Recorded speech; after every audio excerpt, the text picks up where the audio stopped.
pasti ke tak pasti? Tak pasti dan tidak ijma.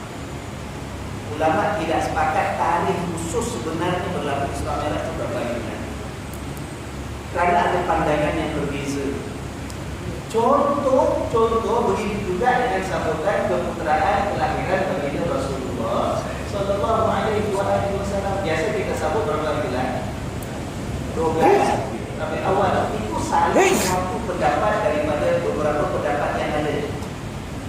Tapi kenapa kita pilih kalau tak pasti? Kita pilih satu sebab kita nak ingat, kita nak kenal, kita nak peringati, kita nak ambil iktibar dan pengajaran untuk peringatan kita bersama. Kalau ada 5 pendapat, 5 tarikh berbeza, takkan kita nak sambut maulid 5 hari berbeza? Nah, dalam kita makan biryani. Kalau Isra Mi'raj katalah ada 5 pendapat berbeza tarikhnya, takkan 5 kali ulang-ulang kita pilih satu. Tapi kita tidak mengatakan yang pasti malam ini lah sebab ada pendapat yang berbeza. Nah, contoh, apa yang gaduh-gaduh lah? Tak payah gaduh-gaduh. Kita nak buat satu persidangan antara bangsa para ulama sedunia kumpul untuk menentukan. Make that final decision lah, muktamad. Berapa hari bulan sebenarnya Maulid Nabi, berapa hari bulan sebenarnya Isra Mi'raj. Mana boleh tuan-tuan? Ulama terdahulu yang masa mereka lebih hampir dengan hidup Nabi pun tak boleh sepakat. Itulah yang jauh daripada Nabi SAW. Nah, bukan menentukan tarikhnya itu yang menjadi pertimbangan, bukan itu pokok utama kita, tetapi yang menjadi persoalan utama ialah kita mengakui berlaku Isra Mi'raj. Dan ramai pendapat, walaupun tak sepakat, ramai pendapat mengatakan itu bertujuh rajab. Kita serahkan kepada Allah sama ada betul bertujuh rajab ataupun tidak. Tapi kita kumpul pasal apa? Pasal kita nak mengambil iktibar dan pengajarannya. Ya sudah, tak ada masalah.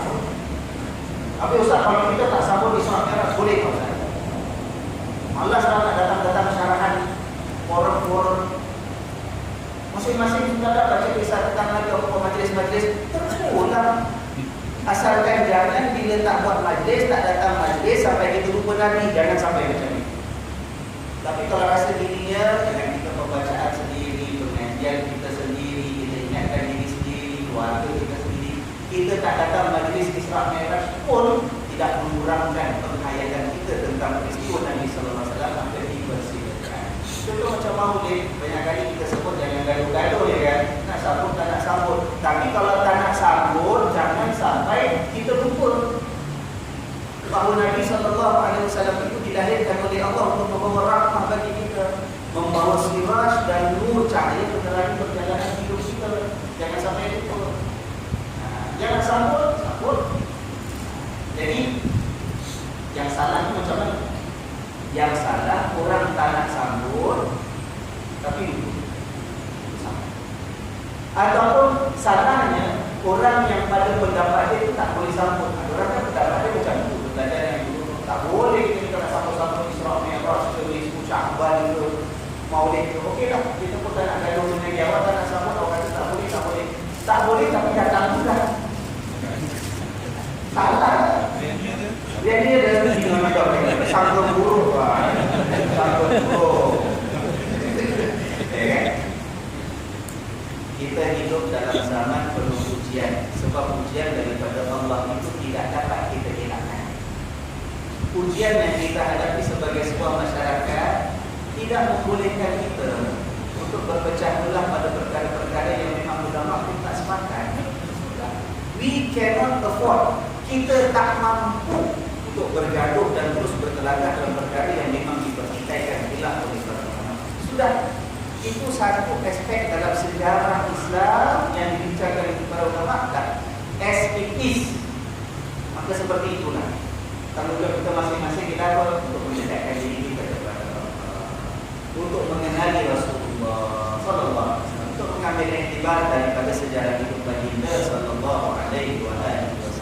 Peristiwa Isra dan Mi'raj malam ini kita ambil masa lebih kurang 1 jam lebih sedikit untuk uraikan hanya satu ayat. Cerita sikit sahaja. Orang tahu seperti je lebih. Tapi tak sebagai pengajaran kita insya-Allah. Ilmu Allah luas. Kita nak uraikan semua tak cukup masa. Banyak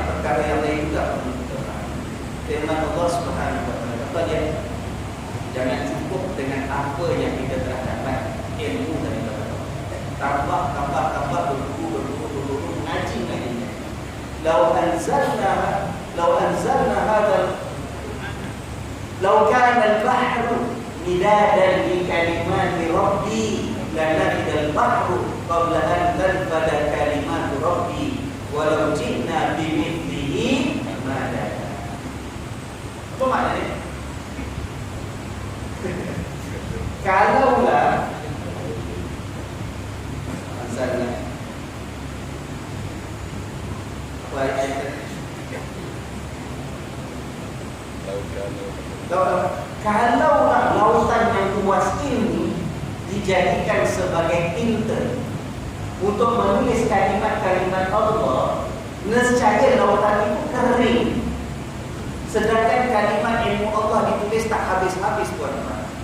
Dan kalau bawa lagi lautan yang lain sebagai kaki, tambah lagi sebagai tinta, pun begitu juga. Laut yang kedua akan kering. Ilmu daripada Allah tak akan habis ditulis. Laut ketiga kita bawa 7 lautan sekalipun, apalah 7 lautan di dunia dibandingkan dengan luasnya itu daripada Allah.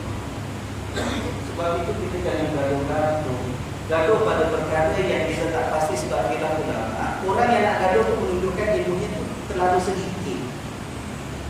Kalau orang yang makin luas ilmunya, makin tambah, makin faham, dia tahu banyak lagi benda kita nak belajar. Dia sudahlah benda-benda yang sambut-sambut Isra Mi'raj itu boleh ke tak boleh, tarikhnya betul ke tidak, betul 7 Rajab. Bukan itu yang nak kita persoalkan. Boleh kan? Saya beri saya. Halaman 27 lah betul. Okey. Kalau boleh ya. Okey lah tuan-tuan dan puan-puan sekalian, alhamdulillah. Syukur kita kepada Allah Subhanahu wa taala. Malam ini Allah berikan kita peluang dan kesempatan untuk menyegarkan kembali hubungan kita dengan baginda Rasulullah sallallahu alaihi wasallam. Mudah-mudahan terus kita semua dipelihara oleh Allah, ditetapkan iman kita, disuburkan kecintaan dan kerinduan kita kepada baginda sallallahu alaihi wasallam. Mudah-mudahan dengan itu hidup kita selamat dipelihara oleh Allah, iman kita terus dilindungi oleh Allah Subhanahu wa taala, dan mudah-mudahan bila kita kembali kepada nanti pada hari perhitungan, Allah mengizinkan kita untuk memperoleh syafaat baginda Rasulullah sallallahu alaihi wasallam. Mudah-mudahan Allah perkenankan kita untuk dapat meneguh air daripada tenaga baginda Rasulullah sallallahu alaihi wasallam. Mudah-mudahan kita dapat menjejakkan kaki bersama-sama dengan Nabi sallallahu alaihi wasallam di dalam syurga Allah. Mudah-mudahan dengan itu Allah mengizinkan kita untuk dapat melepaskan rindu kita dengan Nabi sallallahu alaihi wasallam. Selama ini kita rindu, kita bayangkan nikmatnya, indahnya kalau kita dapat bersalaman dengan Nabi. Kalau dapat kita menatap manisnya senyuman Nabi. Kalau dapat kita menatap terangnya mata Nabi memandang wajah kita. Kita rindu saat-saat kita dapat mengucuk tangan Nabi, mengucuk dahi Nabi. Rindu sangat-sangat kita dapat mendengar merdunya suara Rasul sallallahu alaihi wasallam. Nah, persiapannya daripada sekarang. Jangan sombongkan hati, lembutkan jiwa yang ada, suburkan kerinduan dan kecintaan kita kepada baginda Rasulullah sallallahu alaihi wasallam. Sekian saja, insya-Allah kita jumpa minggu hadapan. Minggu hadapan tuan-tuan ada tak? Ada? Saya ada, insya-Allah. Saya tanya sebab minggu depan ramai yang kata nak cuti. Minggu depan kan long weekend lagi, betul tak? Long weekend juga. Libur day jatuh pada hari Isnin. Tapi tak apa tuan-tuan, yang nak bercuti. Kita doakan insya-Allah selamat dengan keluarga ni pergi balik makan angin, insya-Allah kita jumpa 2 minggu lepas itu. Tapi yang ada ni insya-Allah Allah panjangkan umur kita jumpa minggu depan. Siapa yang ada insya-Allah saya sekian di sini. Boleh. Tapi kalau kita tidak ada anak-anak apa-apa ya, kita tutup seperti biasa dengan tasbih dan surah Al-Asr. Subhanallahumma wa bihamdika asyhadu an la ilaha illa anta astaghfiruka wa atubu ilaik. Subhanallahumma wa bihamdika asyhadu an la ilaha illa anta astaghfiruka wa atubu ilaik. Subhanallah.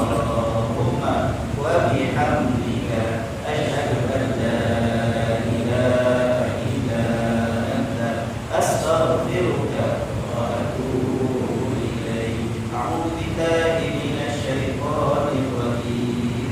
بسم الله الرحمن الرحيم.